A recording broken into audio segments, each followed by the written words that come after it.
나오는 대리석이 세계에서 아주 유명합니다. 이태리 대리석이 세계적으로 유명하잖아요. 그 중에서도 가장 질이 좋은 프랑스에는 뭐 DHL이 있었던 거 아니고 비행기로 날았던 것도 아니고 그래서 어떤 방법으로 이 돌을 운반을 했을까? 초로를 탔어요. 초로를 타가지고 배에다 실어가지고 돌을 가져옵니다.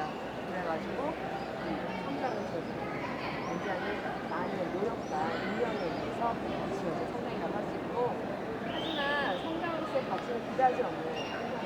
다른 성당들을 보면은 피렌체 같은 경우는 성모말, 특채 성모말의 성당, 베드로 성당, 요반 성당 이렇게 성당 있는 데가 있는데 이 성당만큼은 성서나 어떠한 그 카톨릭 기독교적인 사실을 전혀 역사하는 없고 이 가문의 그 유명한 자존심을 위해서 세워진 성당이다 보니까 이런 성사적 기독교적인 것으로 가치가 없는 성당이고,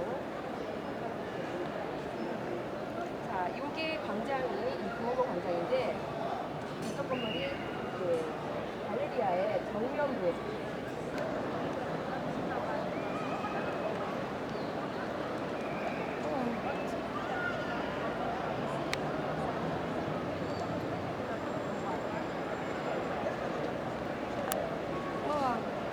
가자.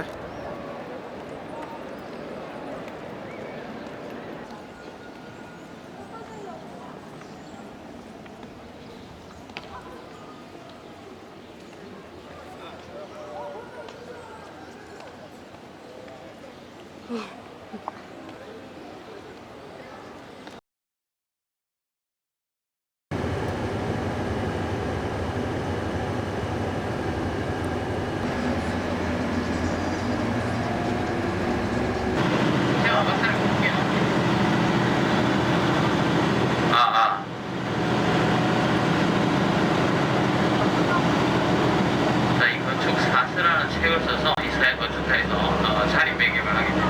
그래서 이 아름다운 왼쪽 편에 있는 베이스의 본 섬에 자기 작품을 남기지 못하고 오른쪽 편에 있는 주데카라는 섬에만 세 개의 아름다운 성당을 이렇게 좀 남기게 되는 것을 보일 수가 있습니다. 그리고 이쪽 이동하시면서 수면하고 지면을 이렇게 유심히 한번 살펴봐 주시면 물이 이렇게 찰랑찰랑한 모습을 보일 수 있을 텐데, 아마 한국에서도 이 미디어를 통해서 보신 분들은 아실 겁니다. 베니스가 침수 현상이 일어납니다. 그래서 이 지중해성 기후인데 하근 동안 기후다 보니까 여름에 건조하고 겨울에 우기가 있죠. 겨울철에만 이 비가 많이 와서 강물이 유입이 되어주고 이쪽으로 하거나 갯벌지대 리도라는 섬이 딱 이렇게 막아주고 있어서 그 유입되어진 물들이 원활하게 빠져나가지 못할 때 윗물이 가장 많이 들어오면 베니스 전체가 적게는 무릎까지 많이는 허벅지까지 물에 차는 이런 침수 현상이랍니다. 여기서는 아쿠아알타라고 하는데, 그래서 베니스에서는 절대로 1층에 주거를 하지 않습니다. 주거는 2층부터 시작이 되어지고, 주거는 1층은 창고, 가게, 현관으로 이렇게 사용이 되는 모습을 이렇게 몰고 나와서 이 앞바다에 정말 바늘질 없이 모여가지고 저녁 위에서 음식을 준비해서 서상에서 식사를 하면서 약간 건물이 보이게 되는데, 그 건너편에 이 베니스의 가장 아름다운 약 4km에 해당하는 이 에스타 대문화의 시작 부분이죠. 그래서 아까 조금 전에 지나보신 항구는 산업혁명 이후에 만들어진 산업항지역이었고, 나지막한 건물을 그 건너편에 있는 이 에스타 대문화가 이 모욕항이었죠. 그래서 총기가 약 4km 정도 되고 폭이 가장 넓은 곳이 한 70m 정도 되는데 약 200개의 건축물이 이렇게 쭉 위치를 하고 있습니다. 이 베니스에서 가장 아름다운 비잔틴에서 마로코에 이르는 여기서는 폰당코라고 합니다. 그리고 말란조라는 표현을 하기도 하는데, 이 예전에 베니스 중앙 북유럽 그리고 동유럽의 무역 상사들 상관이 위치하고 있었던 이런 또 아주 아름다운 문화가 펼쳐지고 있습니다. 그래서 그 문화에 진입하기 전에 이 왼쪽 편에 마지막에 1층짜리 건물이 세관 검사를 했던, 세관 창고 역할을 했던 건물이다, 이렇게 이해해 주시면 되고, 그러셔서 나오셔야 됩니다. 저희만 사용하는 배가 아니기 때문에 나중에 두고 내리셔서 아무리 말씀하셔도 오차 곳에 육골 하고 있습니다. 조금 있다가 산마루 광장으로 이동하시면서 골목이 이렇게 조그만 공간마다 그런 게 하나씩 나오는 것도 보일 수가 있고, 지금 현재는 아까 킥스 하시고 버스 타고 다리 하나 건너서 저쪽 돌리는 대지를 자체가 있고 목을 추리는 이런 모습을 사용하고, 이 앞쪽에서 잠깐 베니스 보이시죠? 여기 가운데 있는 가운데 여기가 라구나라고 하는 갯벌지대고 이태리가 이렇게 장화 모양을 하고 있죠. 이태리 반도 극동 북부에 위치하고 있는데 여기 북지중해의 아드렌이라고 이렇게 명기가 되어 있습니다. 여기 지금 보시면 이오세아가 전쟁적인 족보를 가지고 있는데 1500년 전에 피난을 나와서 이 갯벌 한가운데를 매립을 도시를 건설하기 시작합니다. 1000년이라는 시간에 아치 만든 대단히 토목공사라고 해서 도시가 거든요. 근데 지금 여기 라구나 갯벌지대 미션이 보시면은 이 베니스 국제영화제가 열리는 리도라는 자연적인 섬이 이렇게 딱 막아주고 있죠. 지중해 쪽이 태풍이 거의 없습니다. 바람이 많이 불더라도 요게 딱 막아주고 있어서 1500년 시간을 버틸 수가 있었고, 그리고 연결되는 데가 한 군데, 두 군데, 세 군데밖에 없죠. 아직 폭이 좁게 여기다 포를 설치해 놓고 공격을 해 오더라도 격차를 하겠죠. 근데 만약 여기를 통과하더라도 아까 배 타고 오시면서 바다에 나무 말뚝 박혀 있는 곳이 있죠. 여기 수로를 표시해 주는 말뚝. 그때 당시에는 수로를 말뚝을 표식을 해주지 않았죠. 군사 기밀이었죠. 그래서 길을 몰라서 수로를 몰라서 갯벌에 배가 쳐버립니다. 베니스의 조그마한 전환 들어서 공격을 했습니다. 베니스 이 공화국이 나폴레온에 의해서 멸망합니다. 나폴레온이 베니스를 점령하기 전까지 어느 적군의 함대도 이 앞바다에 그런 적조차 한 번도 없습니다. 그래서 자, 여기 조금 큰 지도 이렇게 보시면은 요 다리입니다. 요 다리가 자유다 3.85km의 자유다리 건너셔서 입구에 P라고 적혀져 있죠. 기획점이 인공 주차선 가장 최후에 지어진 부분인데 베니스 건축대학은 주세페 사모나라는 여기까지만 밖에 하다 이렇게 공사에 지입을 할 수 있습니다. 여기서 이제 위에 있었던 건물들은 전부 다 파킹 빌딩입니다. 저희는 여기 배를 타고 이렇게 한국 오셨죠? 그 밑에 있는 게 유대인의 거주지 주대가 운하를 따라서 이렇게 이동을 해요. 산 자카리아에 도착을 하셔서 지금 여기 조그만 광장 보이시죠? 여기에서 설명을 듣고 계신데 이 베니스 형태를 보시면 이쪽이 머리죠? 이쪽이 꼬리 지나고 물고기 형태를 취하고 있습니다. 근데 이게 한 마리 큰 물고기가 아니고 두 마리 물고기가 서로 입이 크다고 싸우는 형태를 취하고 있죠? 그 사이로 보시면서 아마 설명을 좀 드릴 수 있을 겁니다. 가장 에픽 아름다운 에스자 대 운하가 베니스를 관통을 하고 있어요. 그래서 인류의 문명이 그 강의 하류를 끼고 발전하고 있어요. 근데 여기는 내륙을 하다 보니까 바다다 보니 강이 없죠. 근데 그때 당시에 조류가 가장 빨리 흘렀던 것입니다. 그것을 어떤 유기적인 정화 시스템을 가지기 위해서 운하로 비워두고 도시를 건설하게 됩니다.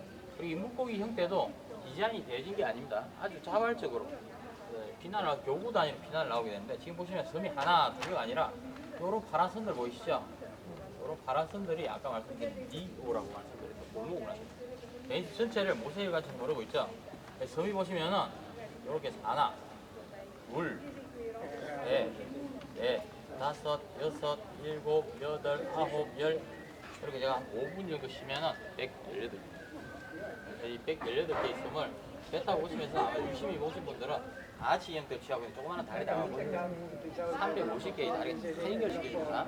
왜 아치 형태를 취하냐고 하니까 골목 문으로 배가 들어가야 되니까 아치 밑을 배는 통과하고 사람은 계단을 올라가서 계단을 내려와야 돼요. 이런 목표를 했습니다. 저희는 이쪽에서 이제 뒷골목길을 통해서 산마루 광장으로 이동하시고 산마루 광장 입구에 단식의 다리 앞쪽에 나와서 기본 일정이 단식의 다리, 흑발레 궁전, 산마루 성당, 마르시아나 도서관, 프로쿠라티의 맥기오 붕어보 광장 이게 딱 기본 일정입니다. 광장에 도착하시게 되면 여기 베니스 현지 가이드가 기다리고 있습니다. 미팅을 해서 옆에 제가 이 산마루 광장 설명을 드릴 동안 옆에 같이 에스코트를 할 겁니다. 현지 있어야 됩니다. 그래서 한 40분에 1시간 정도 설명을 드리고 중요한 포인트에서는 설명을 끝을 내고 사진을 찍을 수 있는 시간 활용을 합니다. 나중에 광장에서 자유시간 1시간 정도 드릴 겁니다. 그래서 설명할 때만 좀 유심히 좀 들어주십시오. 그리고 나면 여행을 다니시면서 역사, 문화, 산업 이렇게 보시는데 베니스의 대표적인 산업이 1100년의 역사를 가지고 있는 우리 수공이 있습니다. 뒤쪽에 조그마한 가마를 하나 만들어 놓고 당연히 직접 만드는 과정을 보여드리는 코스가 있습니다. 저기 거기 잠깐 보시고 전시장에 들어가시면 베니스의 상이 다 기다리고 있습니다. 거기서 잠깐 설명을 좀 드릴 시간을 좀 드립니다. 그리고 나오셔서 베니스에서 빼어놓을 수 없는 로컬의 독창기 배 문화재 402 노를 듣는 전통적인 배입니다. 그 배가 저희가 4시에 예약을 했습니다. 그래서 이쪽 이쪽 골목으로 가는 스테이션이 있는데 여기 곤돌라는 40이 노려졌는 배선이 4대인데 이게 골목 운하를 살짝 한 바퀴 돌아서 다시 타시고 돌아오시는 분이 골목 운하만 보시게 되시면 한 20분에서 25분 정도 됩니다. 그리고 개인 오시면서 이 S자 대운하를 볼 수 있는 방법이 이렇게 많이 있습니다. 저희가 주정부의 권한 부여를 받은 우선 마이크 연결되어진 수상국가 12대만 이 S자 운하를 진입 가능합니다. 그걸 저희 지금 22분이시니까 11분씩 나눠서 마이크 연결되어진 배를 타고 여기 나중에 저녁 식사를 이쪽에 식당이 있습니다. 중국식으로 식사하시고 나오자마자 바로 앞쪽에서 수상 택시를 타고 이렇게 해서 S자 운하 들어갑니다. 아카데미아 다리, 리알토 다리, 베니스, 산타루치아 여기까지 전체를 다 보시고 골목 운하로 치고 들어가서 이렇게 해서 이 항구 쪽으로 나와서 한국의 그 총알 택시 아시죠? 여기서부터 속도 위반을 조금을 해서 이탈리안 잡이라는 거 보셨습니까? 거기에 추격진이 펼쳐진 데가 S자 운하입니다. 여기서 꿰돌 조금 내서 이때롱 꿰돌 다시 버스로 이제 돌아가시는 코스인데 여기는 일정하고는 전혀 관계가 없어요. 자율시간이 줄어든다 이런 일이 없는데 미리 제가 예약을 해야만 행사를 진행을 할 수가 있습니다. 그래서 우리 어른분들은 30유로, 우리 차이들은 초등학교까지 20유로 이렇게 내시면 베니스를 제대로 전체로 마스터를 할 수 있는 그런 기회가 있습니다. 그 부분은 미리 제가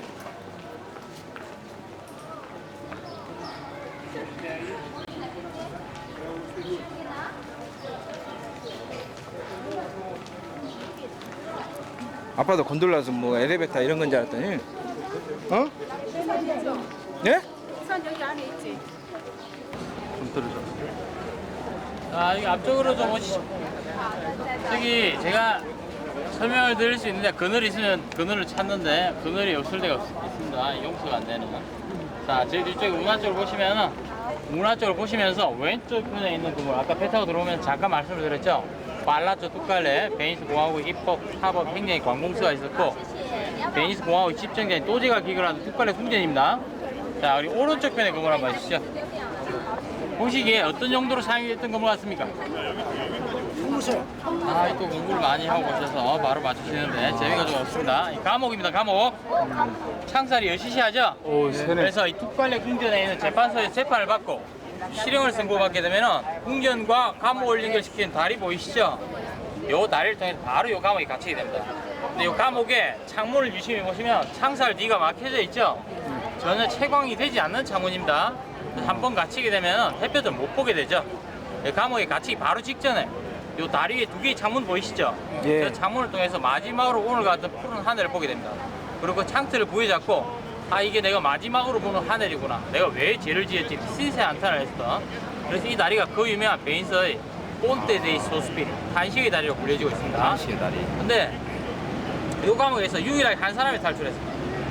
카사노바 들어보셨죠? 네. 카사노바 실존 인물입니다. 17세기 베니스 태생인데 이 역사책을 보게 되면 베니스의 30분 거리에 대학 도시가 있습니다. 유명한 파도바라는 법대를 졸업했다라고 주장하는 학자가 있고 어떤 학자들은 신학대학을 졸업해서 베니스의 중심 성당인 산마르코 성당의 추기경의 서기로 생계를 유지했다. 이런 두 가지 설이 있습니다.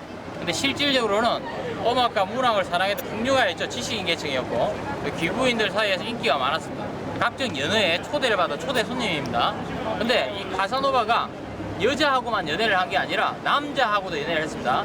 남자 애인이 프랑스의 귀족이었는데 이 프랑스 귀족을 숨겨놓은 애인이 뚜칼레 궁전에 있는 재판장의 부인이었죠. 그래서 남자 애인의 소개로 겁도 없이 남자 애인이 이 뚜칼레 궁전의 재판장의 부인을 소개시켜줍니다. 그래서 재판장의 부인과 관계를 가지게 됩니다. 근데 이 남자 애인 프랑스 귀족이 질투가 나서 모자지를 싹 해버리죠. 재판도 받지 않고 괘씸죄로 바로 요 감옥에 갇힙니다. 근데 이 바람둥이가 재주가 좋지 않습니까? 돈을 싹 주고 간수를 매수를 해서 여장을 하고 납천정을 뚫고 지금 보시는 두 개의 창문 중에서 왼쪽 편에 있는 창문틀을 부수고 밧줄을 타고 탈출합니다. 근데 탈출을 하면서 재판장이 남긴 아주 유명한 편지가 있습니다. 법대 출신이라고 말씀을 드렸죠. 당신이 나를 재판 없이 괘씸죄로 이 감옥에 가뒀기 때문에 나도 재판 없이 이 감옥에서 나간다 라는 아주 유명한 편지를 남기고 프랑스 파리에 도주를 하게 되죠. 근데 이 재판장이 가만히 둘 리가 없죠. 그래서 파리로 암살자를 보내서 파리에서 거주를 하지 못하고 도망을 다니다가 동유럽의 보헤미안이라는 곳에 있는 귀족의 도서관 서고를 지키다가 쓸쓸하게 죽음을 맞이한 그런 이야기를 가지고 있는 달입니다. 여기는 감옥이다 생각하지 마시고 베니스의 명물인 한식의 달이다 이렇게 생각하시고 정명사진을 꼭 한 장씩 찍으셔야 됩니다. 제가 인심을 팍 써서 5분 딱 드리겠습니다. 사진 찍으시고 광장 쪽으로 내려오시면 됩니다. 사진 찍을 때 이태리 잔소리 많이 들으셨죠? 거기 딱 서 있어. 저 자동이. 아빠 보고. 지원아. 아빠 보고. 지원아. 정선이 친구하고 같이 아빠 보고. 하나, 둘, 셋. 오케이. 아, 너무 정통으로 가야 되는데 그랬어요? 머리통 좀 내려봐. 더 내려.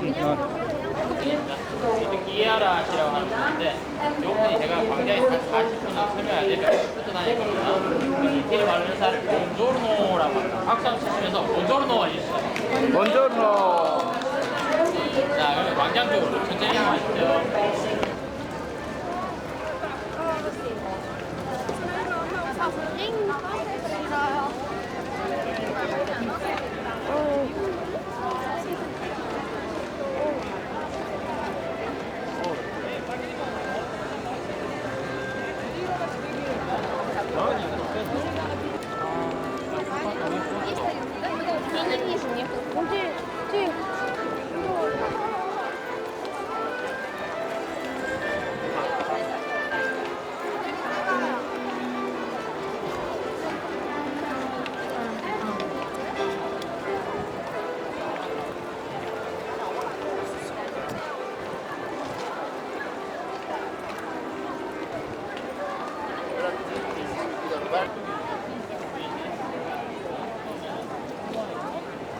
이상한 대군대를 보유하고 있었죠.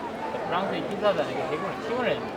그때 당시에 저 엄청난 스케일 두 개의 기둥을 전리포로 뽑아서 배 싣고 가지고 있어요. 자기네 중심 광장, 산마루 광장의 바다로 입구부분에다가 상징적으로 전시를 하고 있어요. 그래서 저 두 개의 기대하는 사자가 있고 저 순간 가장 큰 아침에도 날리는 사자, 저 종탑에 그래서 예전에 베니스의 공화국의 깃발이 날색 바탕에 강분수로 날개다는 사자가 마가법전을 펼치고 있는 게 공화국의 깃발이죠. 저기 보면 마가법전을 펼치고 있죠.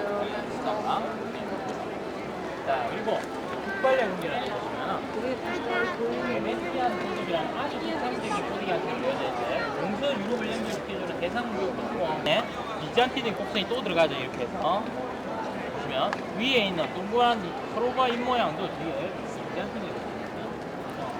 아무래도 이 어떤 동서 유럽을 연결시키는 대상무역을 국가적인 국제적인 스케일을 건축적인 양식에까지도 보실 수가 있어요. 1층에 기둥 합창입니다.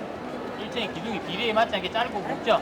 그래서 위가 부어서 내리 앉아서 느끼고 비례적으로 붙을 때 그래서 당부분이 너무 부러워 보이니까 2층도 벽을 치지 않고 열두 오픈을 시키죠? 우리 가장 중간 부분에 렉구를 이만하게 다양 정보를 받으면 아까 전리폭으로 가던 두 개의 기둥 사이에 군대를 설치해서 저희는 목을 요 두 개의 기둥에 전시를 해줍니다. 저형제들이 피해에 의해서 저렇게 굵게 물들어있습니다. 각 도시마다 고유한 대리석의 색깔들이 있습니다. 아까 저쪽 베니스 오시기 전에 1시간 반 전에 베로나라는 도시를 살짝 지나셨었어요. 로미오와 줄리엣에게 베로나 로자라고 합니다. 이태리말 로자가 영어로 로즈를 장미라는 뜻입니다. 그래서 일부러 베로나에서 상징적인 붉은 로자라는 돌을 가지고 와서 저형제의 목을 전시해드립니다. 그래서 그 의미를 한 번 더 생각을 해보시면 모기가 암흑 같은 정체에서 위치하냐면 한국에 목욕탕 가시면 귀청소하는 면봉 아시죠? 거기에다 히스키지 과학약품 묻혀서 사이사이를 닦고 있습니다. 그러니까 이 엄청난 시간과 엄청난 재원이 확보돼야만 작업을 들어갈 수가 있어요. 그래서 종착이 너무 길어지다 보니까 위에 있는 종착의 모습을 사진을 찍어서 1대1 스케일로 저 뒤에서는 작업을 하고 있고 여행객을 위해서 서비스를 하고 있는 스크린 처리입니다. 지금 보시는 게.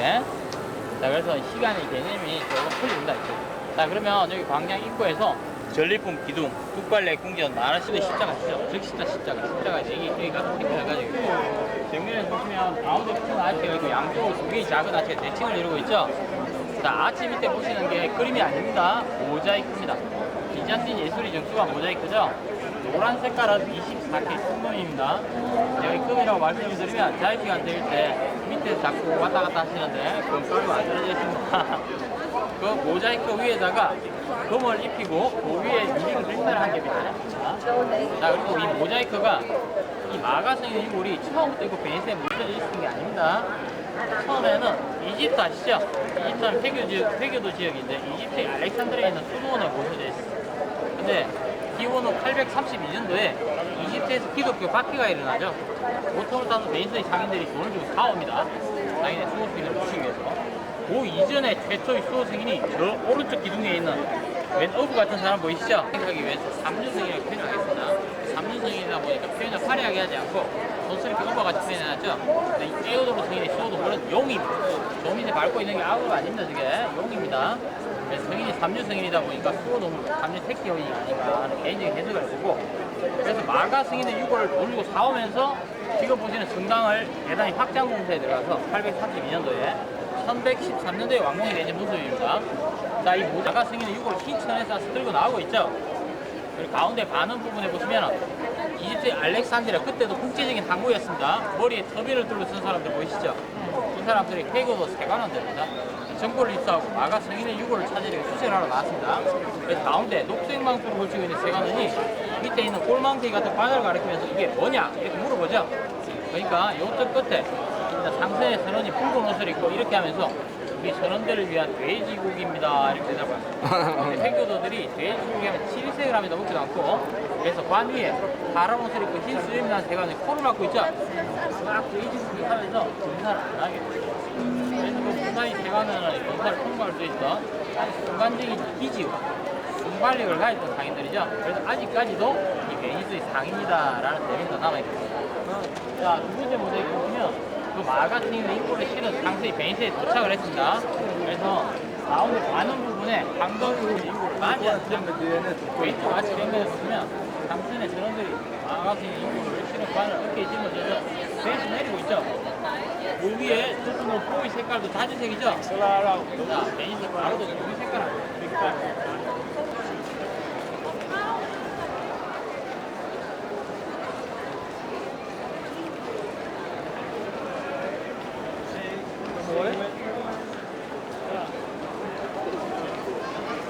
여기에서만 기도를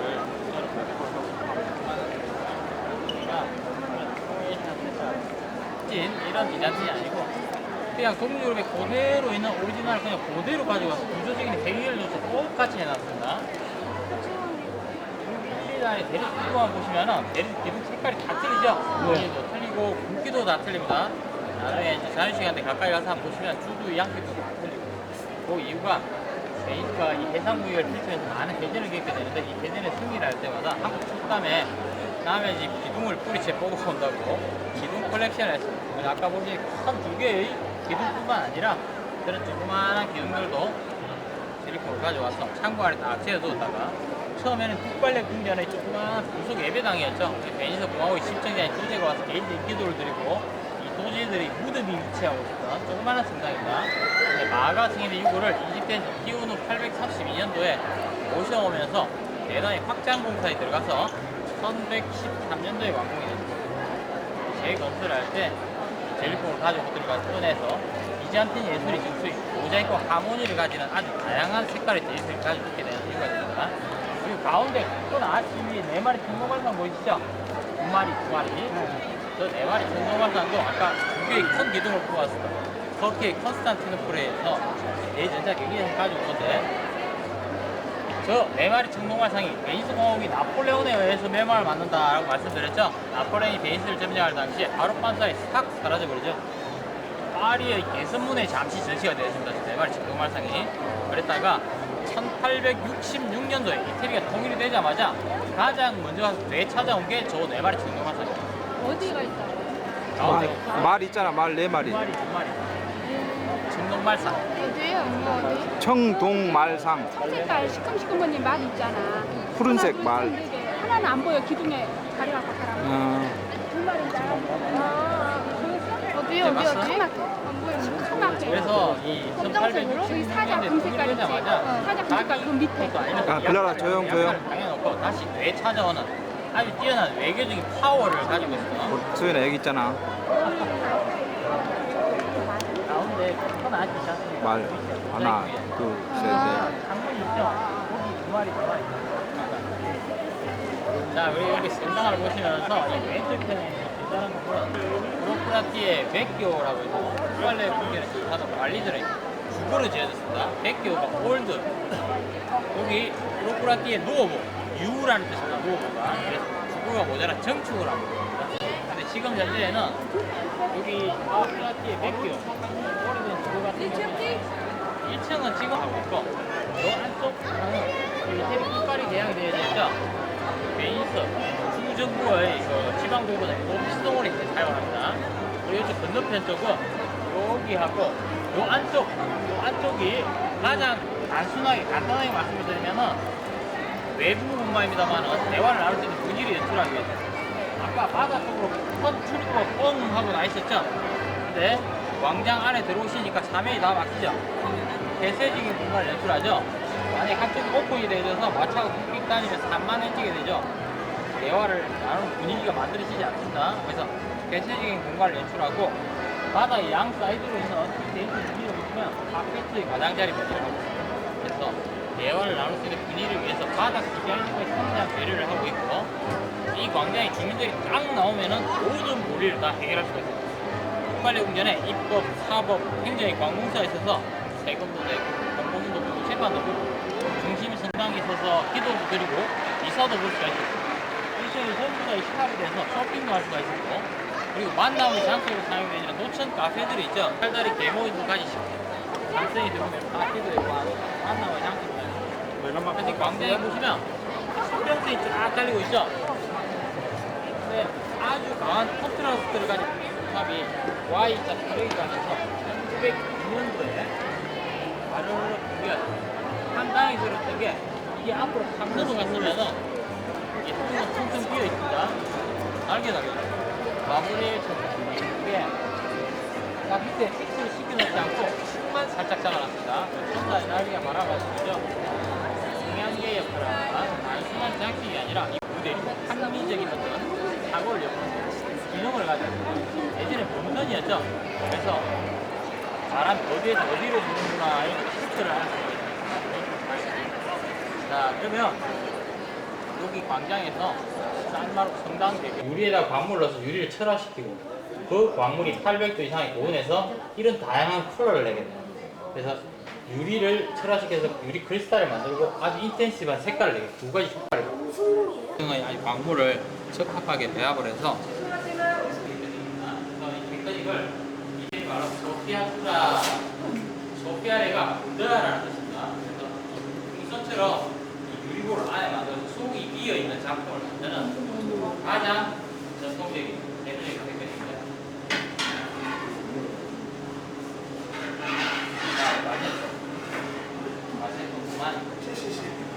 조그마한 항아리를 하나 만드는 걸 단순하게 보여드릴 겁니다. 실질적으로 이 디테일한 작업을 하는 것은 무라무라는 소에서 장인들이 작업을 하고 있는데 디테일한 작업을 할 때는 적게는 5인 아니면 20인 1조가 돼서 짧은 시간 안에 모델링을 끝냅니다. 700도 이하로 떨어지면 굳어서 성인이 불가능해요. 여기는 그 장인의 순번을 돌아가면서 보여드리는 겁니다. 그래서 이 짧은 시간 안에 작업을 하지 못해서 아주 단순하게 그냥 모델링하는 이렇게 그렇구나 하는 정도만 보여드립니다. 작업을 하다가 온도가 떨어지게 되면 다시 재가열을 해서 작업을 하는 걸 볼 수 있습니다.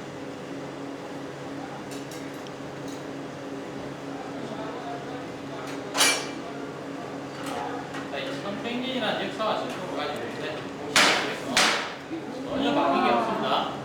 지금 보시면 가위, 핀셋, 철봉 몇 개 되지 않는 가지고 100% 수작업으로 작업합니다. 전혀 기계 작업 없이. 단 한 가지 바뀐 게 지금 보시지 가마에 보면 열악한 환경에 작업을 하고 있습니다. 여기는 이런 텍토닉 부인에게 텍토닉을 가르쳐주지 않겠다라는 겁니다. 300년의 시간 속에서 노하우를 외부인에게 절대로 가르쳐주지 않습니다. 여기서 작업을 하나 하면 그냥 다시 녹여버립니다. 손잡이를 만들고